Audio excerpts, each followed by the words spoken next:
Yo, what's up guys and welcome back pa sa panibagong video at sa panibagong vlog. So today, tatakbo kami ngayon ni Jake, yung lagi ko nakakasamang tumakbo. And basically, may sasalihan kaming running event, no? Na organize yun ng isang kilalang running club dito sa may Budapest. Libre naman yung pagsali dun sa may running event na yun. And yeah, mamadali na muna ako.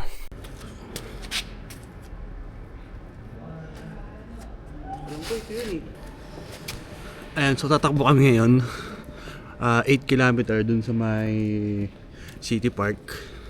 Ayan, kasama ko syempre si Jake, pinakamasipag tumakbo.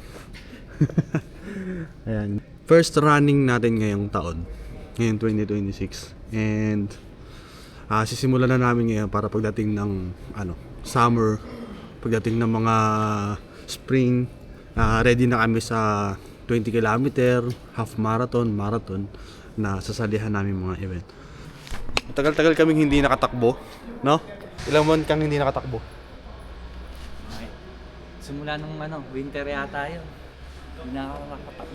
Ayan, so ang hirap kasi tumakbo guys. And pagkatatakbo ka ng winter, kailangan nakabalot ka, bonnet, naka-gloves kasi kung hindi ka makakatagal sa labas. And ngayon kasi, tingnan nyo. Kung titingnan mo yung namin ngayon, yung temperature namin ngayon dito sa may Hungary, dito sa may Budapest is nasa 4 degrees Celsius. And malamig yan basically. Kasi nung tumatakbo kami ng 9 degree yung temperature, masakit sa kamay, no? And kaya ngayon, pagka tatakbo ka, syempre kailangan bulot na bulot ka. Kailangan double layer yung mga suit mo, tulad na to.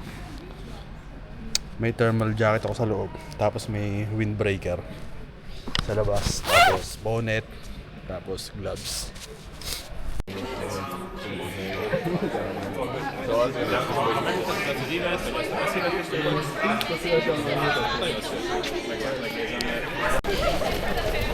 So, start na kami. And tinan yung mga kasabay namin.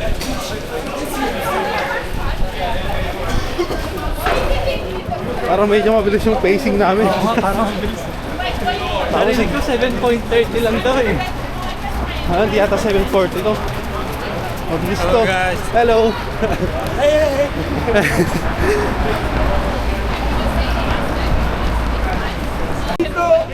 Ayan, so You were in the jacket. stop kami ngayon dito sa may When you call stoplight. Siyempre, waiting mag-green. Kami yan ang pinaka-last. Nakapasok tayo sa gitna. Ayan.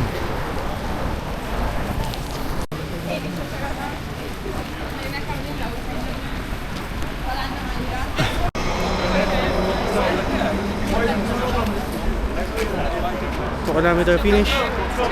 6 to go. Okay, my doctor fiance got me. I fuck her the money to afford it in his life. 5.5 kilometer finish.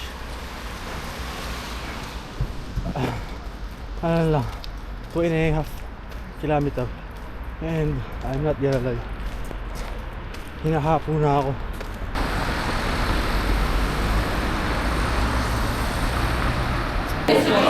Eight kilometer done. Nandito kami ngayon sa Mayan Cafe.